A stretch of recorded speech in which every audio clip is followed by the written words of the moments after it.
Okay. बहुत लंबे समय से आप ट्राई कर रहे हो, फोकस करने की पूरी कोशिश कर रहे हो, लेकिन काम नहीं बन रहे थे क्योंकि आप बहुत ज़्यादा अपसेट हो रहे थे चीज़ों को लेकर के। आपने काफ़ी ज़्यादा ट्राई किया है, हर एक आपने साम दाम दंड भेद सब कुछ ट्राई किया, लेकिन कहीं ना कहीं आप हर्ट हो जा रहे थे किसी न किसी चीज़ की वजह से। But the universe says that everything whatever you have desired for which have been hurting you since long is going to turn out something very beautiful because it is for you and it will be given to you at the right time. If this reading is resonating with you, let us see what the further cards have to say. Okay.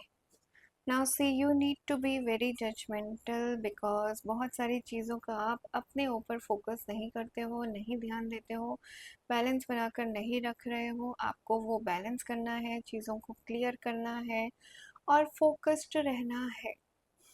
आप अपने crown चक्र को बहुत ज़्यादा क्लिंस करने की ज़रूरत है। आप बहुत सारी चीज़ों को सोचते हो, विचारते हो, but you are not taking action, you are just sitting and waiting for the moment to change. The moment will not change until you yourself get up for the change.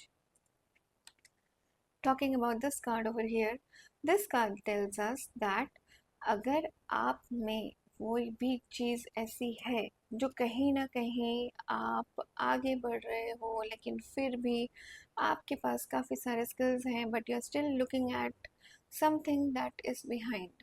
तो अगर आप पीछे देख करके चलोगे तो आप आगे के ऊपर फोकस नहीं करोगे एंड कहीं ना कहीं आप खुद ही अपने आप को गिरा दोगे। Although whatever you are carrying are your own weapons, but they will not prove to be yours until you lead your own path. तो जो रह गया है वो रह गया है, उनको जाने दीजिए, अपने ऊपर फोकस करिए, अपने आगे के रास्ते को देखिए, क्योंकि यही रास्ता जो आप आगे देखोगे ही आपको आपकी मंजिल तक लेकर के जाएगा। जो पीछे छूट गया है उसकी तरफ से आपको मुंह मोड़ना है और आगे देखना है। Let us see what is the guidance of the universe for you. The universe says that again we have a justice card over here.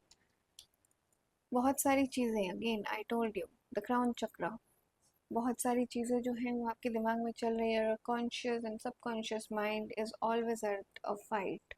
सो ऐसा ना हो कि आपका कॉन्शियस और सबकॉन्शियस माइंड कहीं ना कहीं आपके बैटल में रहे और कोई और उस चीज़ को ले जाए, वो रिवॉर्ड को कोई और अपना रास्ता देख करके